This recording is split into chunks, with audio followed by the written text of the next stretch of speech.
Sa court na kayo magpaliwanag. Dahil malinaw na sa akin ang lahat. Wilfred, huwag mo naman itapon lahat ng pinagsamahan ninyo. Siya pa rin ang nagpalaki kay Leah. Siya pa rin ang asawa mo. So it made it worse. Pinakasalan ko yung taong pumatay sa asawa ko!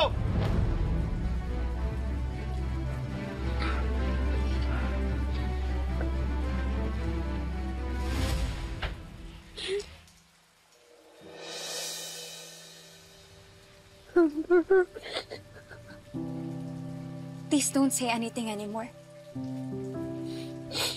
Kung lahat kayo alam ang sekreto sa pagkatao ni Tita Lorena, then lahat kayo nagkaisa talaga para lokohin kami. How could you, Manang Pilar?